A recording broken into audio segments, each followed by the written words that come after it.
reading is ready. I'm Eleanor and welcome to Pink Pearl Tarot. I am trying a new layout. I have your theme right here, and instead of doing a bunch of clarifiers on it, I just have your week to week in these 2 card columns.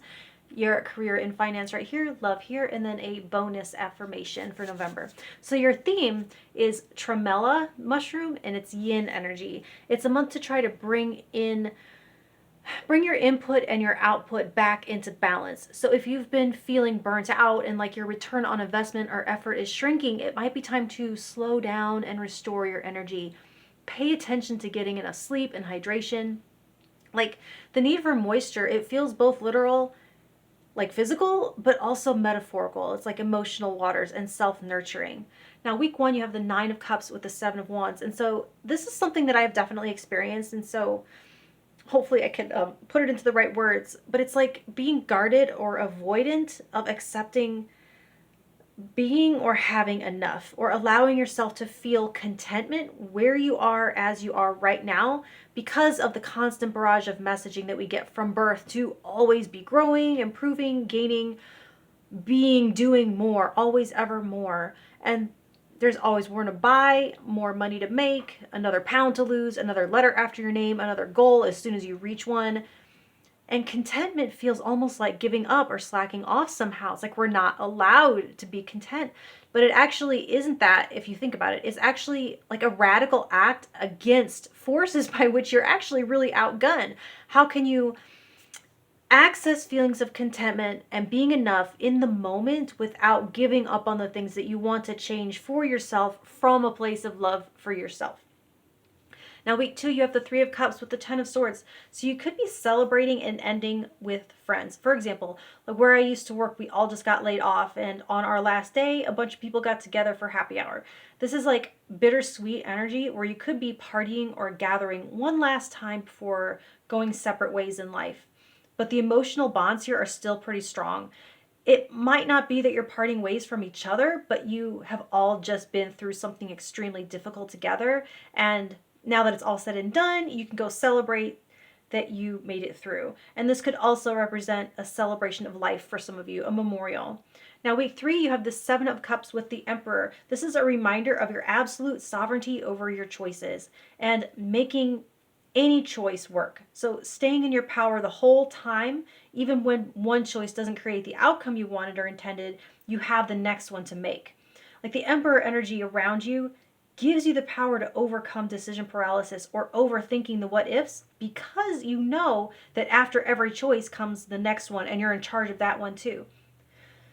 Like, okay, it's like if you were asked on an interview, where do you see yourself in 5 years? And you're racking your brain trying to imagine it because there's so many things outside your control. Come back to what you can actually know and control, your choices. So the answer to that question can be, I don't know, but I know I will be proud of every decision that got me there, or I will stand by every decision that got me there, or I will be proud of how I handled everything along the way. Now, week 4, you have the 7 of Swords with the 4 of Wands. So I'm actually hearing someone trying to keep the peace, and there's also an attempt to diffuse or disarm. Maybe those are just for someone in particular, but the main message I'm getting here is that you're shortchanging yourself or selling yourself short. You could be minimizing your accomplishments or not fully celebrating milestones. It's like cutting corners, and those corners are the moments of savoring and making a big deal, marking liminal time or transition, not taking full breaths and taking in that nourishment into every cell. It's kind of like rolling the stop signs of life. So try this week to metaphorically or literally avoid a ticket, make those full and complete stops. Now, for career and finance, you have the 5 of Pentacles with the 9 of Wands. So I can see the exhaustion of feeling like no matter what you do, it's never enough. And it comes in and it goes right back out, and there hasn't been any relief or feeling of traction or accumulation. The 9 of Wands, it's the one last round card. It calls for a second wind, one more push of perseverance in order to complete a cycle. It says take one more shot. And I can feel your exhaustion though. The 5 of Pentacles can sometimes suggest that there is help available that you aren't seeing or aren't accepting. So look around for that. Now for love, you have the 8 of Feathers or Air Swords with the Two of Pentacles. So some of you are asking yourselves if you have room, whether it's in your heart or your life, I would say mostly schedule, like for a higher level of commitment, to enter into this new relationship, to start dating, wherever it is you actually find yourself. But someone in this situation is stuck in their head about something, about where does this fit in? How does this fit together?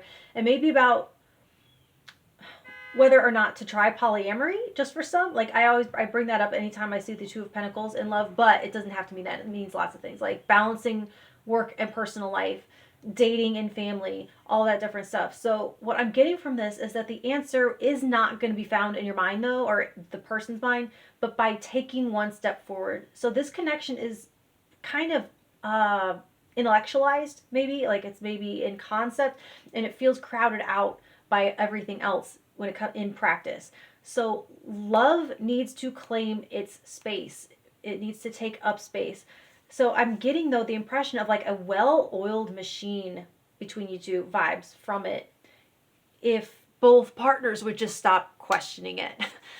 So that's what I have there. And now for your affirmation, or a quote, I guess, it says, voice those 3 little words. Say I love you to someone.